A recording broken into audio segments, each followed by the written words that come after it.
नमो अरहन्ताणं नमो अरहन्ताणं नमो अरहन्ताणं। ज्योति की साधना करने वाले साधक का एक साधक ने कहा, मैंने सुना है शरीर अनित्य है, अशुचि है और अशुचि से पैदा होता है।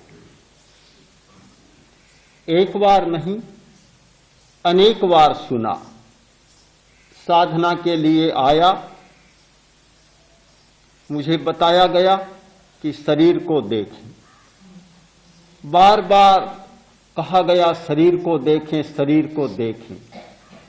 जो अशुचि है, अनित्य है, नश्वर है, मिट जाने वाला है, गंदा है, हाड़ मांस लोही का पुतला है, उसको देखने का क्या अर्थ होगा?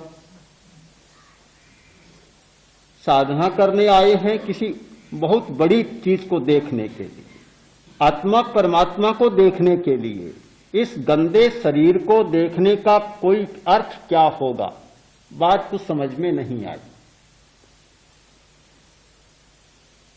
और यह शरीर हमें मिला है सुख सुविधा भोगने के लिए।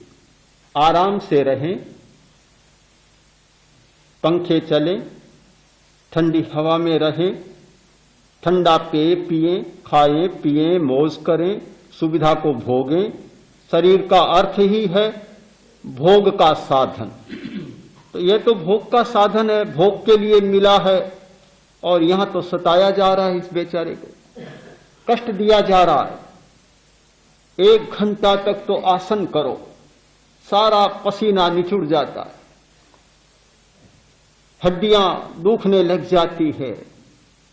न जाने कितने लोग शिकायत करते हैं कि सारा शरीर दुखने लग गया, दर्द हो रहा है, टूट रहा है। तो क्या शरीर को सताना ही है? इस बेचारे गरीब को सताने का अर्थ क्या? कोई मतलब तो नहीं लगता। प्रश्न बहुत टेढ़े होते हैं, और टेढ़े प्रश्नों से उलझना भी टेढ़ी बात है। अगर हम उलझ जाएं तो फिर प्रश्न भी अनंत होता चलेगा और उत्तर भी अनंत होता चला जाएगा, समाधान कहीं नहीं होगा। उलझना नहीं है कहीं। हम स्वीकार कर लें, अच्छी बात है, शरीर गंदा है, अशुचि है, अपवित्र है, अनित्य है, नष्ट होने वाला है, इस बात को स्वीकार करता। और शरीर को सताया जा रहा है, इस बात को भी एक अर्थ में स्वीकार कर लेता। स्थूल बुद्धि से कही हुई बात को स्थूल बुद्धि से कभी स्वीकार कर लेना चाहिए। कहने वाला भी अपनी स्थूल बुद्धि से कहता है, तो उत्तरदाता को भी अपनी स्थूल बुद्धि का कभी कभी उपयोग कर लेना चाहिए। सामने वाला भड़के नहीं। बैल को लाल झंडी दिखाने से कोई अर्थ नहीं होगा, और भड़क जाएगा। इसलिए लाल झंडी को नीचा कर लिया जाए। हमने देखा, यात्राओं में देखा, आचार्य श्रीपाद विहार करते हैं, आगे झंडा चलता है। गाय हो या भैंस, कोई भी पशु झंडा देखा और चौकन्ना हो जाएगा, पूंछ ऊंची हो जाएगी और आक्रमण की मुद्रा में आ जाएगा। इसका मतलब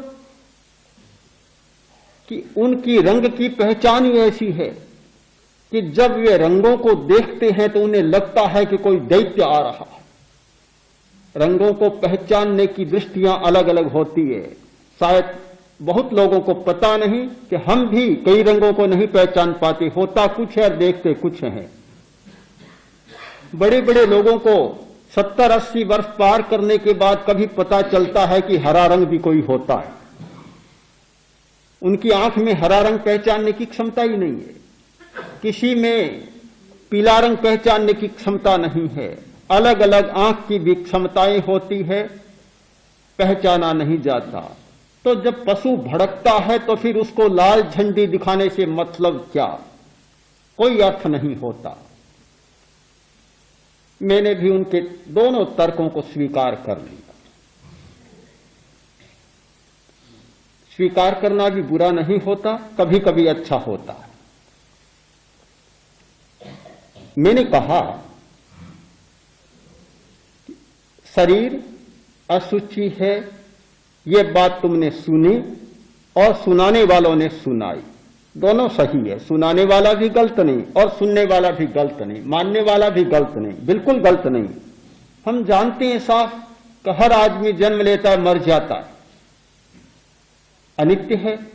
हम जानते हैं इस बात को, इस शरीर में से इतनी गंदगी निकलती है, अगर साफ न की जाए तो कोई पास में बैठ ही नहीं सके। पसीने में गंध बू आती है, शरीर के मलों में, हर मल में बदबू आती है, आदमी पास में बैठ नहीं सकता। बड़ा अपवित्र है।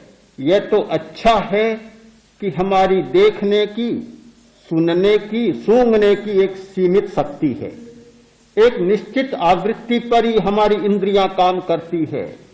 अगर ये इंद्रियां असीम काम करने लगे तो आदमी अपने शरीर के पास भी नहीं रह सकता, दूसरे के पास तो नहीं रह सकता, अपने शरीर के पास भी नहीं रह सकता।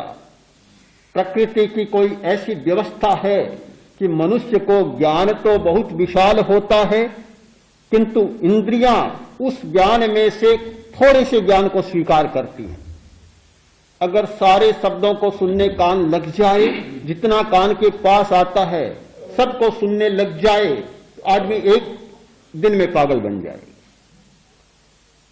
अगर सारी वस्तुओं को आंखें देखने लग जाए, आदमी कभी सो नहीं सकेगा, बिल्कुल पगला जाएगा। अगर नाक सब कुछ सूंघने लग जाए, गंध लेने लग जाए, तो जी मचलाता ही रहेगा, फिर कभी जी सो रहा है यह शब्द निकलेगा ही नहीं। बमन होती रहेगी, गंध आती रहेगी। हर इंद्रिय की सीमा कर दी कि निश्चित आवृत्ति पर, एक निश्चित फ्रीक्वेंसी पर ही इंद्रियां काम करेगी, बाकी नहीं करेगी। बहुत बड़ा आराम हो गया, बड़ी सुविधा हो गई। हमारे खुद के शरीर में इतनी बड़ी बदबू है, आदमी सहन नहीं कर सकता, पर यह इंद्रिय की विशेषता है कि उसे स्वीकार नहीं करता, इसलिए सारा काम ठीक चल रहा जीवन का। एक बार वैज्ञानिकों ने एक मकान बनाया जो साउंड प्रूफ, बाहर की कोई आवाज नहीं आती। मकान बना लिया, अब भीतर बैठे प्रयोग के लिए, कुछ आदमी बैठे तो खट खट मशीनें चलने लगी। बड़ी आश्चर्य में, कहां त्रुटि रह गई, आवाज कहां से आ रही है? बाहर से आने का कोई साधन नहीं, बिल्कुल शब्द निरोधक मकान बनाया गया, गलती हो नहीं सकती। आवाज कहां से आ रही है? फिर पता चला कि यह तो भीतर की आवाज है। रक्त चल रहा है, धमनियां चल रही हैं, हृदय चल रहा है, नाड़ी संस्थान का फंक्शन हो रहा है।